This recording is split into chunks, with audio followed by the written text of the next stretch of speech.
All right, so I thought this week we'd do one more kind of weird week. We'll get back to TV shows next week, because TV shows are nice because they're so, there's always something to talk about. You just talk about the TV show. Where when it's more about general topic stuff, who knows? I don't know what we'll even have to say about this particular weird thing that I've drug up this week. But whatever, again, we're always kind of meandering around with this podcast and trying different stuff. First off, though, I wanted to say, somebody commented on last week's episode where we were talking about the tiny apartments in Tokyo, and particularly the first one that didn't have a washroom. And we were talking about, like, what do you do? Like, is this guy going to try to poop down his sink? Like, who knows? Catch it in a baggie. Yeah. So what the person mentioned is they said that it was a very scant comment, didn't get into details, but with a humanure system, they said a humanure system would work and doesn't smell if you do it right. That's all they said. And I was like, humanure? Like, it's as one word. And I'm like, what is this? So let's look up this revolutionary concept. But as far as I could find, it's like a fancy pants term for the same old compost thing. It's just, from what I could tell, it's just basically you poop in a big bucket. You get like one of those great big buckets and you just put in sawdust and stuff, and it just, you just have a process going to turn it into fertilizer. And it seems awesome if you live in like a farm or something, especially if you get like 5 or 6 buckets going. Well, sure, and they used to use that with the old outhouses. Yeah, right. That's exactly what they did. But how would you do it in a small little apartment like that? Yeah, that's the thing, is like I feel like the guys I watched in particular, it's this couple that live off the grid, but yeah, they have like 6 of these containers and they have a system. It takes months to The problem with that in that little apartment, though, is the little apartment was really only one room, and it wasn't even wide enough for you to stretch your arms out from side to side. So you'd have a hard time finding a place to put the buckets, unless you opened up those patio-type doors and put it outside in that little green area. Yeah, that's what I was thinking, is if he turned his whole backyard into his humanure system, and maybe, I don't know, maybe you could also have a flower bed or something, because you got to use this fertilizer for something. But yeah, I felt like from what I saw, unless there's something else that I didn't find, yeah, it doesn't seem realistic in just a little apartment. You really need to have a house somewhere. But if you do, especially like a farm type situation, it seemed great. It's like, yeah, why not? Seems good. But I don't Well, in think... that case, if you had a farm, you just build an outhouse. Yeah. Because that's what they did with their human waste. They did it, and their farm waste. They always just used it for recomposition. Yeah, and that's the thing too, is people do claim that if you do this properly with whatever, sawdust seems like the common thing, but there's a bunch of different things you can use to get your composting going. And yeah, apparently it doesn't really smell, but I still feel like it should be outside, right? Well, then you'd also have to have some place to store your sawdust or whatever material you were using to help decompose this thing. And the little room really is not big enough for any of that. Good thought, though. Yeah. Obviously, whoever was listening to that podcast was giving some thought as to what to do with the situation when you are renting a place and you don't have any bathroom facilities.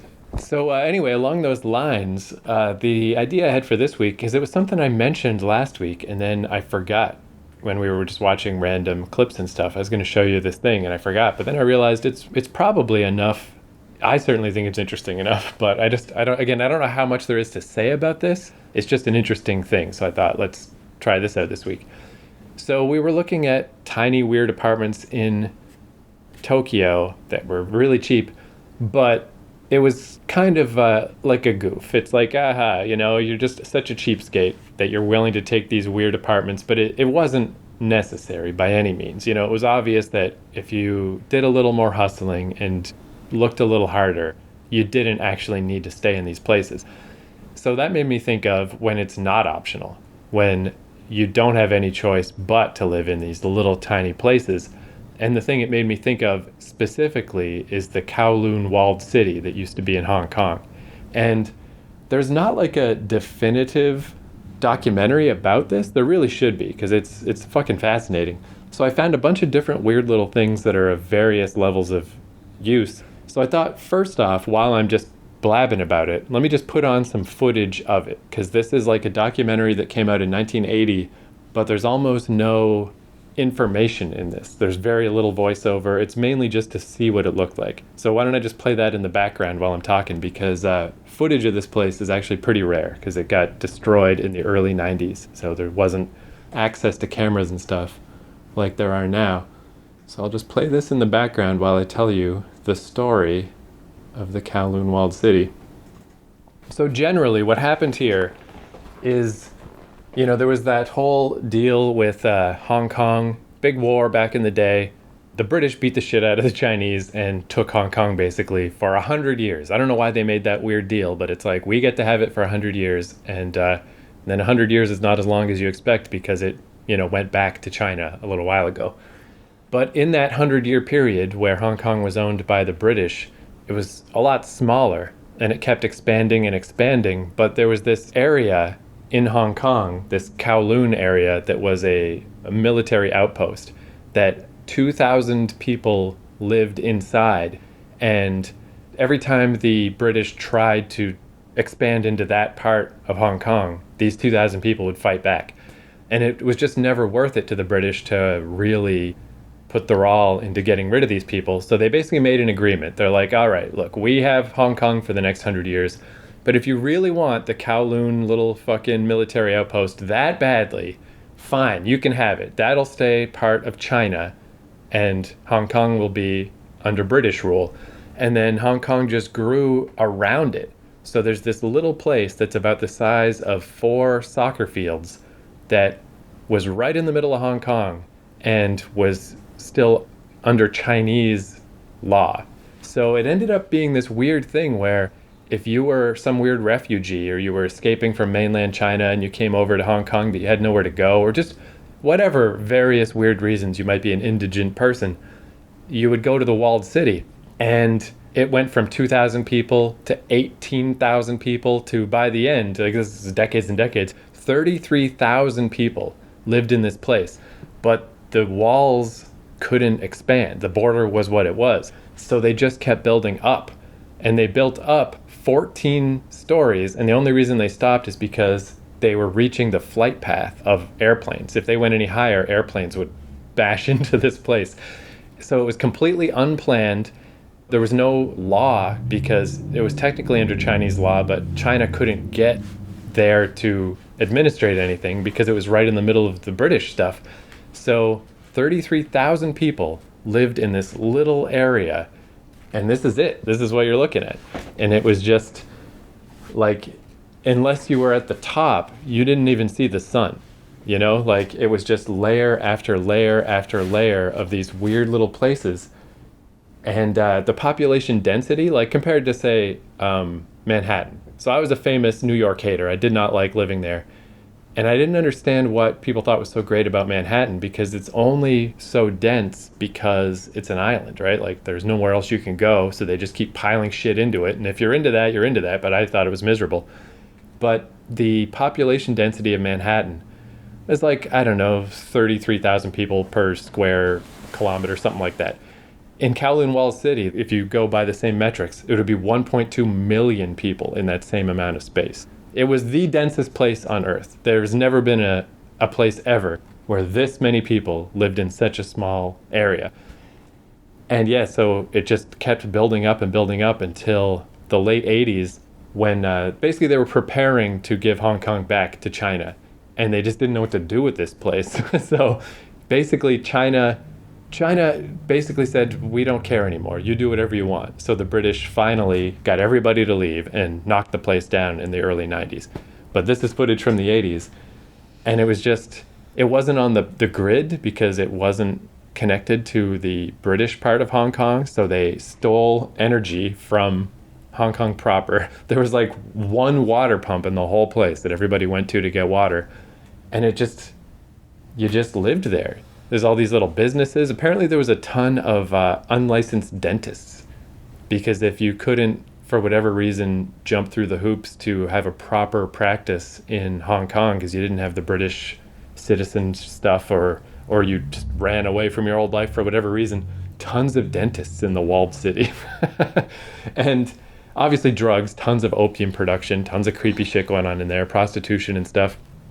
And I guess like the air quality was really bad. That's one thing a lot of people bring up because obviously, like what the fuck? And people tried to map it, and it's like all these floors and different passageways, and it was like so complicated and confusing because it was not planned at all. They just built on top of the previous thing. But on the other hand, people that grew up here, they all have kind of fond memories of it. They're like, in my dreams, I still am there. It's fun. It was like, that's where my family lived in like little. And everybody else. Yeah. So it's like obviously insane, but but cool, right? But I would never want to live there. But just that existed ever is like so neat. How I heard about this actually is there's this book, the guy William Gibson, who he kind of invented the cyberpunk genre. He did this book about that they had shut down the Golden Gate Bridge, and basically homeless people took it over and just built all kinds of crazy shit on the bridge. And it was a really neat book. And I was reading an interview with him, and he was like, yeah, it's not like it was my idea. I based it on the Kowloon walled city. And I was like, what the fuck is the Kowloon walled city? And that's how I found out about this thing. And it's like, how was this real? How did this exist? So, like I said, there's not really a proper documentary about this, but I found like a 15-minute BBC documentary that was the best of what I could find. So I guess we'll just watch that. And then that's, again, I don't know what we'll have to say about this. but I just thought, compared to what we were talking about last week, it's just an interesting topic of like, because everybody here, like, similar to Manhattan, like Manhattan is such a weird, the reason that no other city is like that is because it's an island. You're just stuck. This is like that times fucking 100. Like, you're not only stuck geographically, but you're stuck politically because you don't have the right ID to be a British Chinese citizen. You have to live here. It's the only place you can live if you're in Hong Kong without your paperwork and shit. Yeah, everybody would know everybody, though. I can see why people, as adults looking back, would have a fondness for it. Yeah, like, again, like the sensationalistic part is like, oh, the opium production and the triads ran it and whatever. But here's just like old people playing mahjong, Yeah. and there's kindergartens in there. And Yeah, and all those kids, somebody was doing the cooking down below, and you saw the kids in a gated area up above, and there must have been about 10 or 15 kids in there, but they'd all be talking and yakking, and, there'd be a real sense of camaraderie in being that close to everybody else. And it calls into question, too, that idea of, it sounds so insane. Like, to me, again, like I was saying, Manhattan is too crowded, too many people. This is Manhattan times 100. But how much space do you need? Like, really the problem with this place is, I'd say, mainly the lack of ventilation, the lack of airflow that, gave people respiratory problems. But if it wasn't like that, if you could somehow make a place like this, it's like the world's biggest tree fort. Like if you could sort out that part of it, is the actual living conditions of it, is it actually that bad? Like, if that's just what you're used to, I mean, here we're seeing actual footage of it and people walking around and stuff. It's not like you're in a crowded subway every day of your life. There's still room. It's remarkable how much. But again, a part of it too is because they kept building up. Like, the fact that it goes up 14 floors is insane, right? like they said, like, the people that tried to map it, like, you would just go up a stairway you never saw before, and you're on a different weird hallway, and you're like, who lives here? I don't know, but just But if you lived there, you would be aware of all those little nooks and crannies, and especially if you were a kid, you'd be exploring all that stuff all the time and pushing your way a little bit further into new areas of that city. And yeah, I think it's not coincidence that here's like missionaries that have their own little religious ceremonies and stuff. But yeah, it's like that it kind of gripped people's imagination is understandable. Like, there is nothing like this. It's so cool. And clearly too, again, because it's just this weird situation they were in. No rent, as long as you can find a place in there. You might have had to build it yourself, but if you can find your own little corner of the Kowloon walled city and you just live there for free, I mean, that's got to help on the overhead with these like businesses that are making steamed buns or whatever. You better hope you get along with your neighbors, though, because if you don't, that's got quite a lot of space in it, that one. And the one super creepy thing, besides, I guess the drug stuff in it was pretty creepy, but There were stories though of like people would die, and it's like, what do you do? You can't like bury them because there's no room, and you can't take their bodies out into Hong Kong or whatever. And sometimes, like families, if somebody died, they would just take the body to like a corner somewhere and leave it. And sometimes it'd be months before someone found it, and it's like that's fucking creepy. What, they would take them to some little corner in this city? Yeah. I'm surprised they could find one. Yeah, well, again, I guess it's again just like the three dimensionality of it is like, again, like this building we're in now. What's it like with the basement? We got 4 floors, so they had 3 times that much. Just like even though, and I guess it wasn't. Except there's somebody living on every floor in their 14 floors, Yeah. and you'd think somebody would find the remnants of the body, but maybe there's little cubby holes and Yeah, weird like little places where you can, especially if people self-built. Yeah, they might have had little nooks and crannies and that nobody ever looked in. so. Yeah, so I've got like this one 15-minute documentary about this. So I guess we'll watch that, and then just to toss on about this because this has been gone for decades, but this situation it's creepy, but it's kind of coming back in a weird way in Hong Kong. Hong Kong's still the place that's all fucked up. Where when I was researching this, I found out about, we were talking about these small apartments in Tokyo, but it's like, haha, look how small it is. It's just kind of funny. The situation in Hong Kong is way worse. They literally call them coffin apartments because they're so small and they're basically like a chicken coop. It's just like a cage that you live in with 18 other people in the same, like all in one apartment, all with their own little cages, and not even that cheap, like about $250 a month. So I thought we'll just watch that too, just because this is the creepy side of you live in these tiny places not as a lark, not because you're a weirdo, but because you don't have any choice. And it's like, man, Hong Kong is just, it's been fucked for 100 fucking years and it's still fucked. So yeah, this is our wacky Hong Kong episode. But yeah, so if anybody wants to watch the thing we're watching, it's called City of Imagination, Kowloon Walled City 20 Years Later. And yeah, it's only 15 minutes. This was the best little documentary I could find. But yeah, I feel like if there's ever a topic that deserves a full 90-minute documentary, it's this place, but no one's made one yet. Maybe partially because footage and stuff is very hard to come by. The first time you come across the place, it's overwhelming. Nothing really prepares you for it.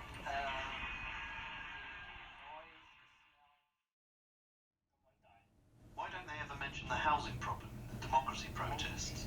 There aren't enough homes and people like me are just being ignored. Alex Gould, Sky News, Hong Kong.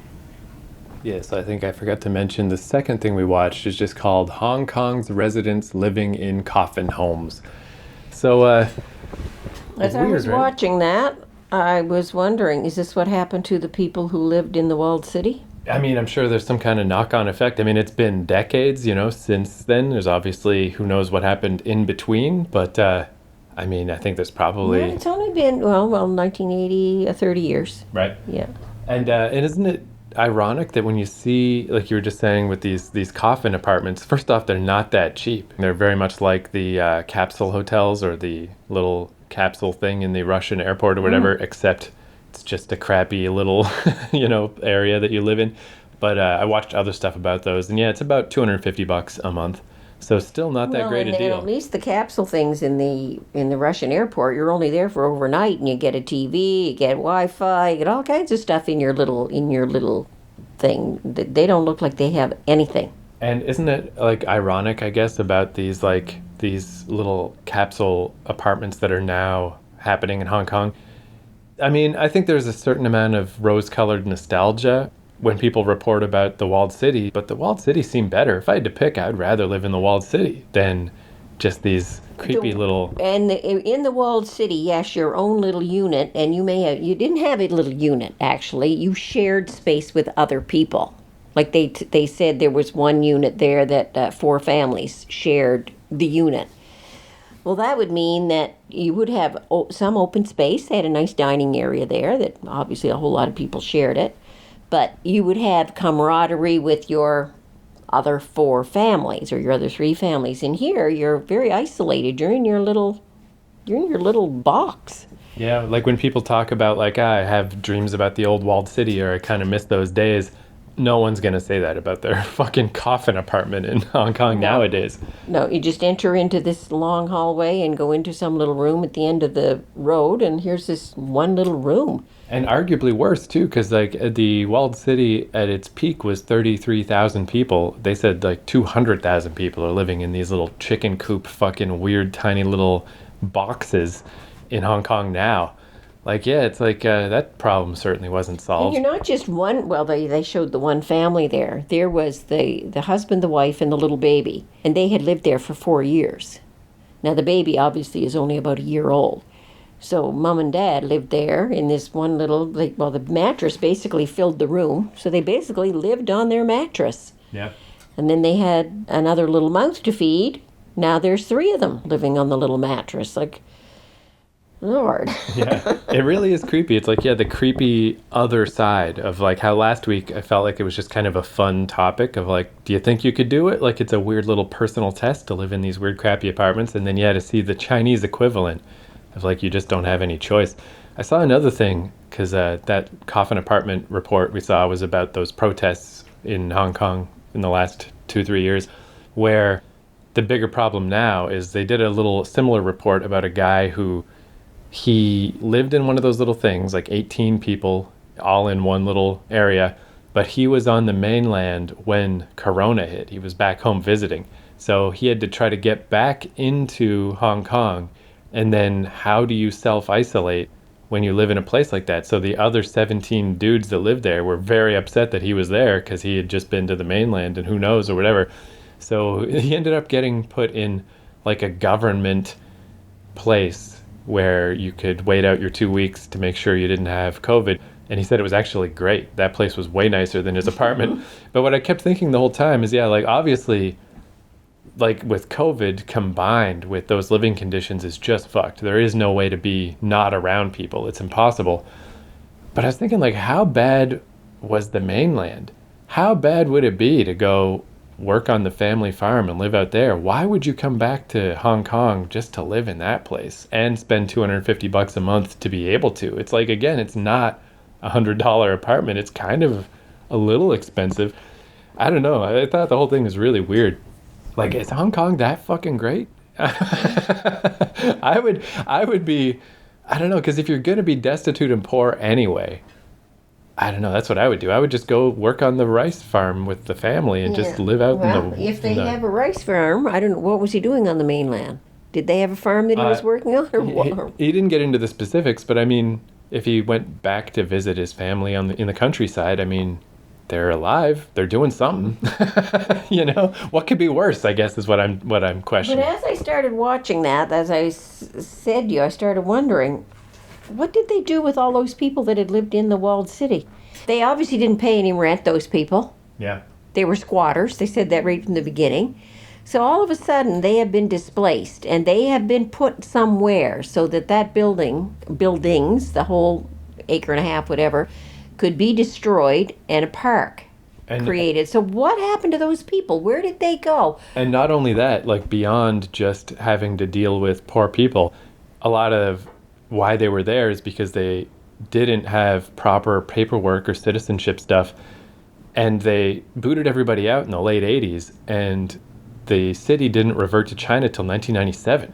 So there's still 10 years in the middle there that they still have nowhere to go. So where did they go? Did they become street people? Did they relocate them in some other area of Hong Kong?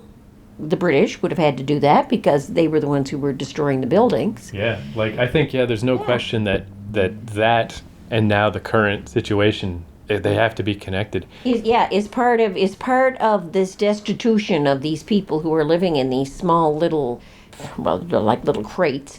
Are they part of that problem that they thought they were solving by destroying the building? But what do you do with those people then? You had 33,000 of them. Where did they go? It reminds me of, they're always talking about how there's crazy homeless people fucking everywhere in San Francisco. Like, it's out of control. How, like, there's just human shit on the fucking sidewalk all the time because there's... And I watched a documentary once about how that happened. And it's basically like there was a combination of stuff decades back where they were using LSD to try to help people with mental problems in this weird way, and at the same time they basically just any like halfway house type places or places for people with mental problems, they shut them all down and kicked everybody out. And now 30, 40 years later, you just have crazy drug addicted homeless people everywhere. And yeah, it's just that knock on effect of stuff you did 40 years ago doesn't just go away. And this is like that, but even more. I mean, China's just fucked. Like, China and India, like if you ever look at just I looked up one time just the Wikipedia page for amount of population in countries, and they just have it listed. It's no other information, just that. Because, like Canada, we have whatever, 30 some million. America has 300 million, it's like a lot more. But as you go up the chain, yeah, it's like America's at the top with 300 million, except India, 1 billion. China, 1 billion. Like the little bar just goes way out. And it's like, what the fuck happened in those countries? Like, how can anything ever work properly in a country with 1 billion people? And it doesn't. It obviously doesn't. No, it works for the people that have, but the have-nots, there's all kinds of them around, and it doesn't work for them. Yeah, and again, it's like... And the haves are really not interested in making it work for the have-nots. Right. But again, like even we were kind of talking about like in Japan or whatever, like, yeah, just be homeless, whatever, wouldn't kill you. But you probably would kill you in Hong Kong because there's so many more people. Like even that is probably a lot of like competition for homelessness, like to even be able to survive through that. I always kind of think too with stuff like this, it's like I mean, there's nothing I can do about it. It feels kind of empty to be like, we got to change these things and fix this stuff. But I kind of like knowing about it just because, like, what if someday I'm somehow in the Canadian seat of the UN or something? It's nice to know about these things. But as to what you can do... Affordable housing is a problem, like, worldwide. Yeah. In every little community, even our little community here. Homelessness is a problem. Affordable housing is a problem. But that is a ridiculous problem. Too many people. Yeah. And too limited a space.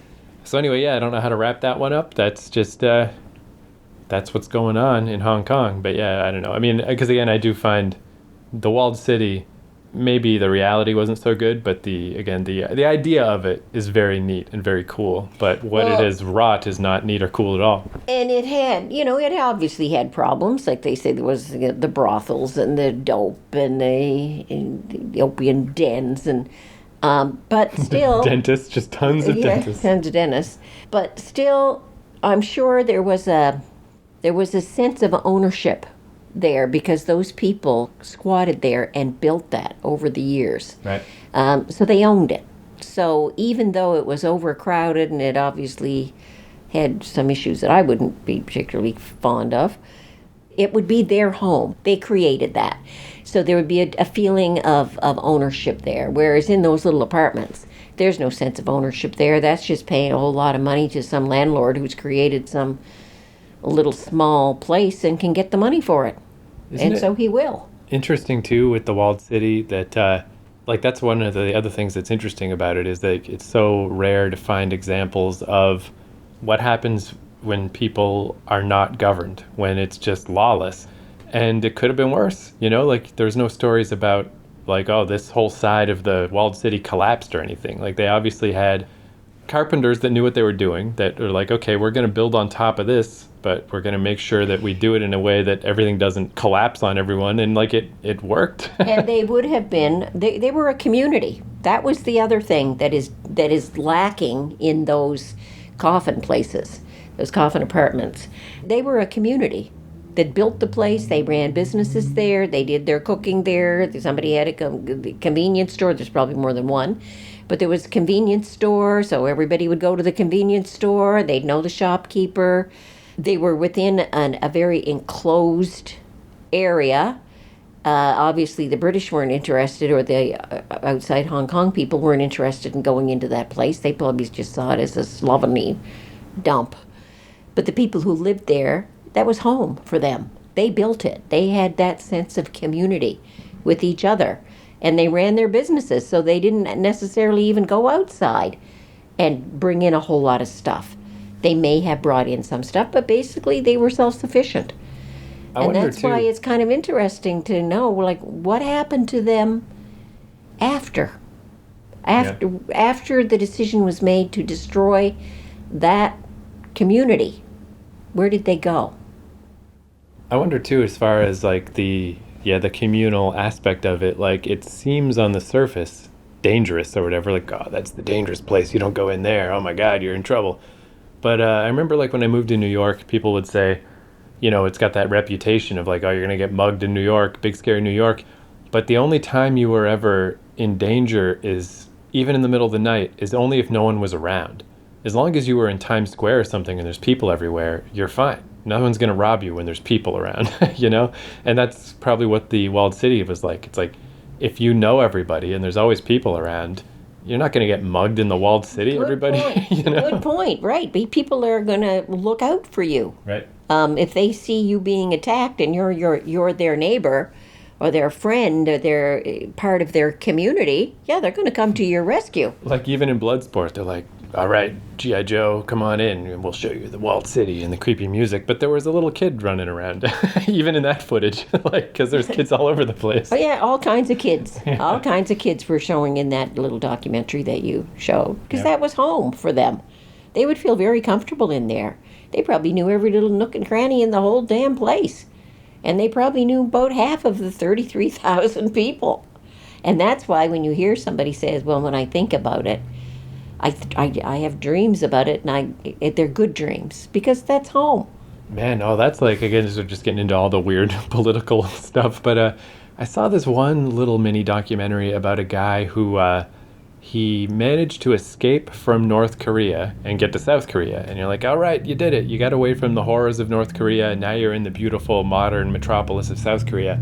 But the documentary was about how he almost killed himself because the life he lived in South Korea was now just standard capitalism 101. It's like, all I do is work. I don't really have any friends. No one cares about me. I'm just a cog in this big machine of soul, where obviously North Korea was worse, but I was with my family all the time. Yeah. And or there's another, it's oh man, what was that documentary? It's called God Grew Tired of Us, I think. And it's about a bunch of people from Africa who, it's like, hey, we won the lottery, we all get to move to America, some program or whatever.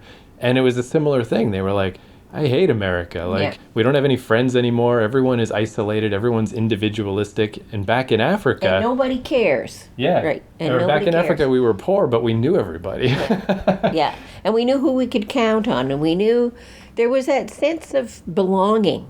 Right.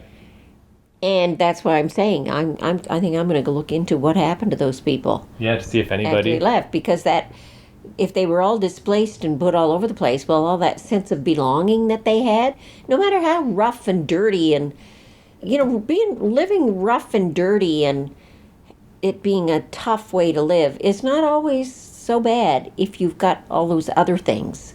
That sense of belonging, community, people will be there for you. Yeah, because I do feel like North America in particular, yeah, like I feel like that a lot, even just me and the people I know or whatever, is we are all super individualistic and we're all going after our own little goals in life and doing our own little thing, and we're used to it. But yeah, I can easily see how if you're not used to this little individualistic life that we have, it must be miserable. It's like, oh great, I get to go get a burger from fucking Burger King. Hooray. Like, what is the actual benefit? How great is North America if you don't care about the fancy trappings of it? What do we actually get out of this deal? You get that sense in America particularly, when the early immigrants came over here. And did they spread around all over the place? No. They formed communities that were Irish-centered, Italian-centered, German-centered, because they were their people. They could count on each other. They could belong to each other.